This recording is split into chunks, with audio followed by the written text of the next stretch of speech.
Alhamdulillahirabbil alamin. Allahumma shalli ala sayyidina Muhammadin wa ala alihi wa ashabihi ajma'in. Amma ba'du. Ayah bunda, para peserta manasik dan sahabat Bimalindo dimanapun berada, dan sahabat Abi dimanapun berada, kita lanjutkan kaji hari ini yang kedua, filosofi dan nilai di balik sa'i.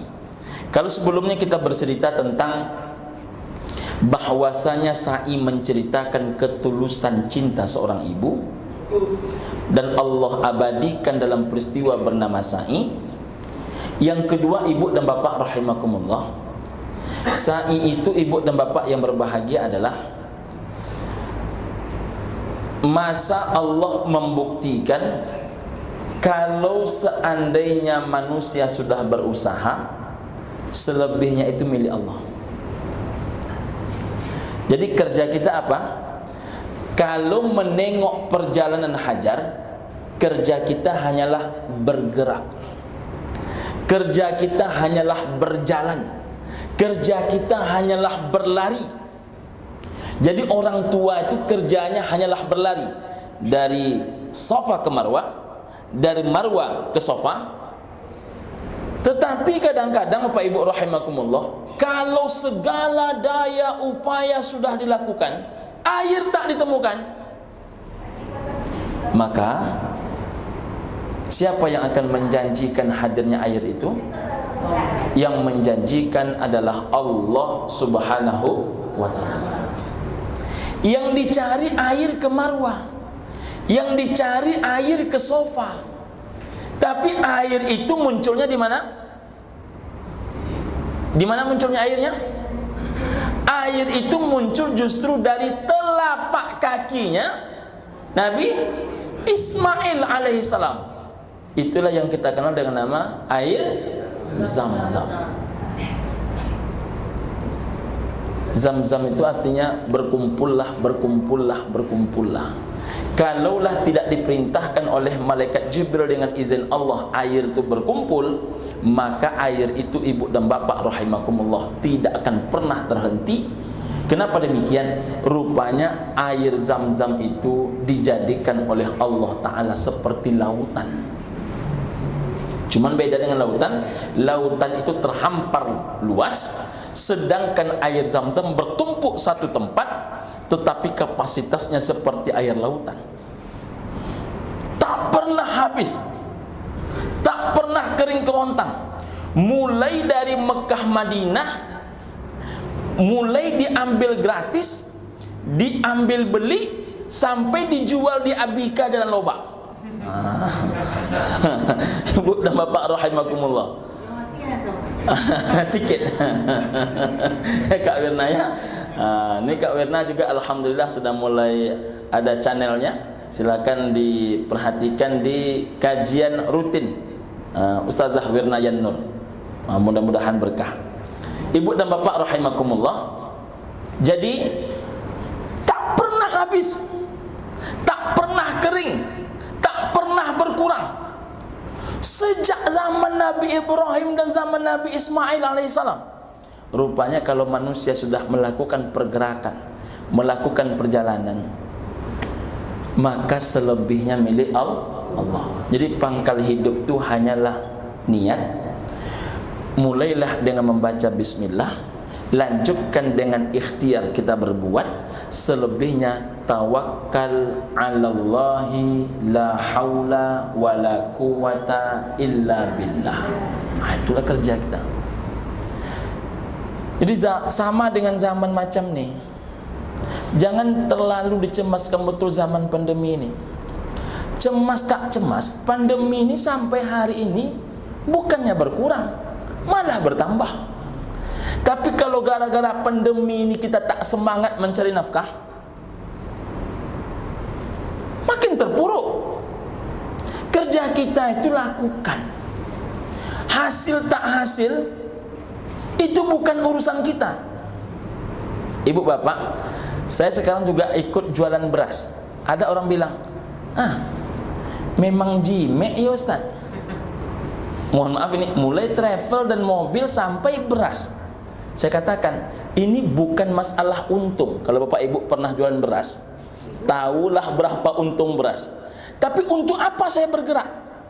Ini bukan masalah untung berasnya, tetapi sedang memancing proses. Bila kita berkeringat nampak sama Allah, bila kita berupaya nampak sama Allah, bila kita berjuang nampak sama Allah, selebihnya itu urusan Allah. Kerjaan kita tuh Bang Erwin membuat tugas kita, tugas Allah jangan diurus. Nah kita ini terbalik-balik, kerja Allah kita urus, kerja kita tidak kita buat, iya kan? Maka banyak orang hari ini nih payah gini kosa, payah. Yang membuat payah dia. Jangan kerja Allah diurus, kerja kita saja diurus. Itu yang dilakukan oleh Hajar. Kerja Hajar apa? Mencari air. Mencari air dari Safa ke Marwah, Marwah ke Safa. Ketika perjalanan sudah dilakukan, yang menghadirkan air itu Allah. Sepakat? Yang terakhir. Ini tidak banyak-banyak nih kan dah. Yang terakhir. Filosofi sa'i adalah jangan dikira di mana kerja dibuat maka di situ hasil dipetik. Jangan dikira. Paham kalimat itu? Kira-kira yang mudah. Jangan dikira di mana kerja dibuat di situ hasil dipetik. Belum tentu. Belum tentu ayanda. Ada orang mengaji gratis. Manusia bisa membuat orang gratis dalam hidup ini, Adinda Hafiz. Tapi Allah tak mau memberikan kepada kita gratis. Jangankan gratis, cuma-cuma pun Allah tak mau. Allah itu sebaik-baik pemberi balasan.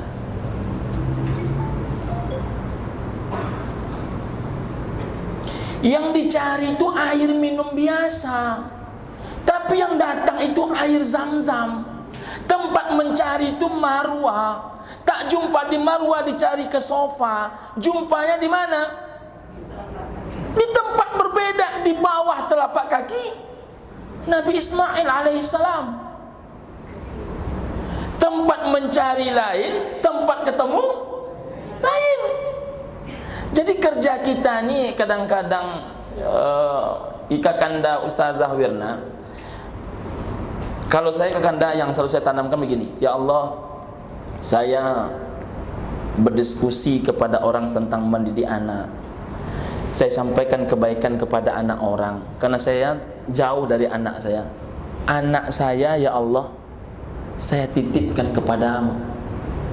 Memang zahirnya saya titipkan ke Pondok Gontor, tetapi yang mampu menggerakkan hati baik anak maupun pendidik Gontor kan Allah.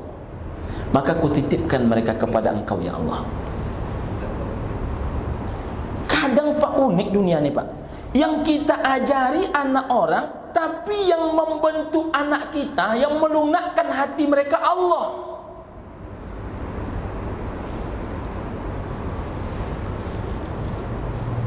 Jadi itulah hidup tuh.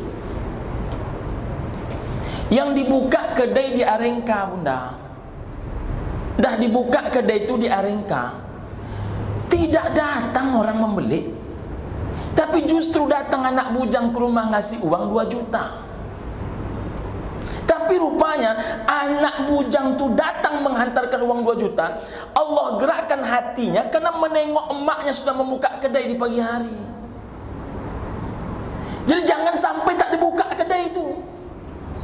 Itu filosofi antara berjalannya Hajar Safa ke Marwah, Marwah ke Safa, tapi justru hasilnya dapat di bawah telapak kaki Nabi Ismail alaihissalam. Jadi bukan hidup ini tak bisa berhitung untung. Jadi ada orang yang bilang, kalau beras ini harus antar rugi kita ya Ustaz, kata dia. Ya, misalnya dari Panam hantar ke Simpang 3. Simpang 3-nya utama misalnya kan, masuk Tengku Bay, pakai mobil mengantarnya. Saya bilang, berarti beda ilmu antum dengan ana. Saya bilang, saya kemanapun orang minta antar, saya antarkan. Mau sekarung, 2 karung, saya antarkan. Bukan diuntung itu saya berharap. Saya ingin sampaikan kepada Allah, hamba sudah berkeringat ya Allah. Bagaimana cara Allah membalas keringat itu? Itu bukan urusan kita. Urusan kita itu bergerak. Urusan Allah apa? Memberi. Bagaimana cara Allah menghadirkannya, memberinya? Rupanya patuh anak hafiz Al-Quran. Itu balasan Allah. Bagaimana cara Allah? Istri yang pelawan tiba-tiba lembut hatinya. Bagaimana cara Allah? Rupanya rezeki yang selama ini ditunda-tunda orang membayarnya. Ada orang berhutang 50 juta, tidak dibayarnya. Sakit hati menunggunya. Karena rupanya tempat kita berhutang ini punya filosofi hidup yang keren, kata dia. Apa itu? Semangat dalam berhutang, bersabar dalam membayarnya. Sakit hati kita menunggunya. Masa kita menunggu itulah Allah gerakkan hatinya hingga akhirnya dia membayar Masya Allah. Anak tak menikah. Anak tak menikah. Masa kita mulai membuka usaha tak lancar, anak gadis dilamar orang. Jadi Allah kadang membalas tidak mesti dari sisi yang sama. Sisi maunya Allah, min haitsu la yahtasib, dari sisi manapun yang Allah kehendaki. Jadi ada seorang ibu-ibu, saya tanya, Pak Ustaz, saya kan ada orang berhutang dengan saya, kata dia, tak bayar-bayarnya Pak Ustaz. Terus, itulah Pak Ustaz, bagaimana lah cara saya ini, kata dia. Saya bilang, kadang-kadang hutang itu kalau tak dibayar orang, Allah pasti mengganti dengan caranya Allah. Makanya saya selalu saya katakan kepada kawan-kawan yang bermitra bisnis, saya tak pernah rugi. Urusan Anda, bayar tak bayar itu urusan Anda. Tapi Anda rugi, saya tak pernah rugi. Mengapa yakin macam itu? Ibu dan bapak rahimakumullah, contoh, ibu tadi tak dibayar-bayar orang hutangnya. Saya tanyakan, coba ibu-ibu ingat, ada ndak rezeki yang ibu terima selama orang tu berhutang, yang mana rezeki ini tak ibu dapat sebelum orang tu berhutang? Diingat-ingatnya. Ada 2 Pak Ustaz. Apa itu? Pertama, anak saya lulus kedokteran. Yang kedua, kakaknya dilamar orang. Yang melamar kok Ustaz ganteng pula, dan alhamdulillah berezeki pula, lancar rezekinya. Kadang-kadang uang kita tak dibayar orang tuh diganti Allah dengan anak gadis dilamar orang, dengan anak yang tak tamat-tamat sekolahnya, saat dia tak membayar, situ pula anak kita tamatnya. Jadi saya katakan, mungkin itu penggantinya Bunda. Jadi mana yang Bunda pilih? Saya bilang, anak menikah atau uang balik? Yo, anak menikah lah Pak Ustaz, tapi kan kok dapat PT balik juga Pak Ustaz. Itu masalah. Jadi kita ni minta sering borongan sama Allah. Nak berlobby tawi. Padahal sekali lagi, mencarinya ke sofa, mencarinya ke marwah, dapatnya itulah telaga jarak apa? Berjarak. Itulah filosofi daripada sa'i. InsyaAllah di lain waktu kita tambahkan. Mudah-mudahan Allah Subhanahu wa taala mencukupkan ilmu kita yang sedikit ini. Saya pamit ya, ibu bapak rahimakumullah ke Rumbai. Mudah-mudahan ibu bapak semua sukses, sehat semuanya, amin ya rabbal alamin. Saya doakan juga Kanda Haji Muhammad Ali sukses dalam segala perjuangan dakwahnya, amin ya rabbal alamin. Terima kasih. Assalamualaikum warahmatullahi wabarakatuh.